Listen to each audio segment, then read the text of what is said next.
It is 8:43. Episcopal Community Services prepares and distributes meals across the region to hundreds of students and families in need. Jason Austell is live at the distribution center in the South Bay with a closer look at what's going on. Good morning, Jason. Hi, Jason. Hey, good morning, you guys. Yeah, the Episcopal Community Service has been helped out recently by a big grant that helps them do what they do here.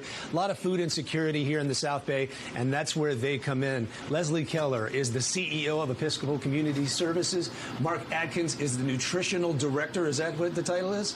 Yeah, you make sure that all the great stuff goes down. Talk to us about the overall mission here, what you do, and then talk about the educational component we were talking about off camera. Well, thank you for having us, Sure. Jason. We're glad to be here. Head Start started in the 1960s as part of the war on poverty, and it's a program to help low-income people make sure that when those children get ready for school, they're able to be competitive and thrive. So it's a very holistic program. We want the children to know their numbers and their letters and their shapes and colors, but we also want to make sure they're healthy in other ways. So we have disability specialists. We help them with speech and hearing problems. We help them with their medical and dental needs. We want the families to be involved because the parent is the primary teacher in the life of a child. And we also want them to be healthy. And that's why our program is called Nutritional Services and not Food Services, because food insecurity is an issue with low-income families. And the pandemic has only exacerbated that. So I'm very proud that our Nutrition Services program has been called back into play here, and with a very generous grant from the San Diego Foundation, we're able to feed not only the Head Start children, who, if they were in school, would be getting 2 meals a day from us, and obviously are not now that they're at home, so that we can continue feeding them, but also with their families.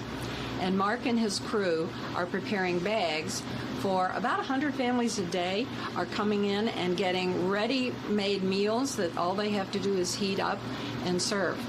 And we were talking earlier about the fact that it's also an opportunity. You have the opportunity to feed them, which is so important, but also to educate them on the proper kind of foods to eat, right? That's right, and that's why we call it Nutrition Services and not Food Services, because careful attention is paid to not only filling their stomachs, but making sure that they're filled with food that is going to make them healthy. And Mark might say something about that. Yeah, jump in there, Mark.